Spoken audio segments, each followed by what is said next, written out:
एक बाप ने अपनी बेटी को यज्ञ में नहीं बुलाया, लेकिन वो बेटी चली गई और फिर जो हुआ उसको तो आज भी शिव जी भुला नहीं पा रहे हैं।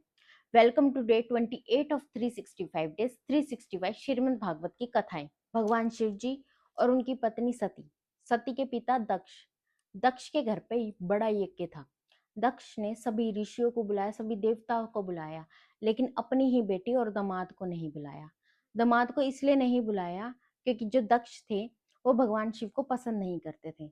वो कहते थे कि ये शमशानों में रहता है और जटाओं को बढ़ाता है, ये मेरे दामाद बनने लायक नहीं है।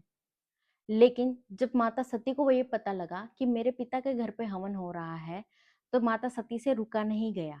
उन्होंने शिव जी को कहा कि मैं जाऊंगी, लेकिन शिव जी ने रोका उन्हें कि नहीं सती, तुम ना जाओ। लेकिन माता सती जिद कर कर चली गई। सती के पहुंचने पर दक्ष ने जब सती को देखा तो वो कुछ नहीं बोला और बीच यज्ञ में उसने उसके पति का अपमान किया। बोला, जो तेरा पति जो कि शमशानों में घूमता रहता है वो मेरा दामाद बनने लायक नहीं है। माता सती को ये चीज बहुत अपमानित लगी। ना तो वो कुछ कहने लायक बची, ना रोई, बल्कि अंदर ही अंदर टूट गई।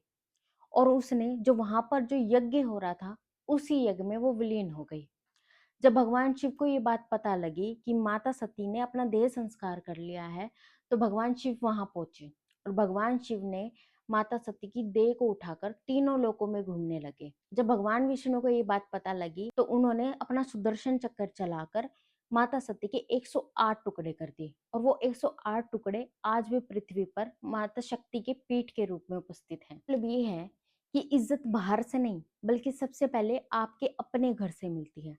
अगर आपके घर में भी आपकी इज्जत नहीं हो रही है तो वो आपका सबसे बड़ा दुश्मन है। और भगवान शिव के कहने पर भी माता सती नहीं रुकी थी और माता सती का अपमान उनके खुद के पिता ने किया। उनकी खुद की इज्जत उनके पिता ने नहीं रखी। आज का सबक ये है, भगवान शिव ने माता सती को रोका था ना जाने के लिए, लेकिन माता सती गई क्योंकि उन्हें मोह था अपने बाप के घर का। हम भी ऐसा ही अक्सर करते हैं कि हमें कहीं पे बुलाया नहीं जाता, लेकिन मोह होने के कारण हम वहां चले जाते हैं।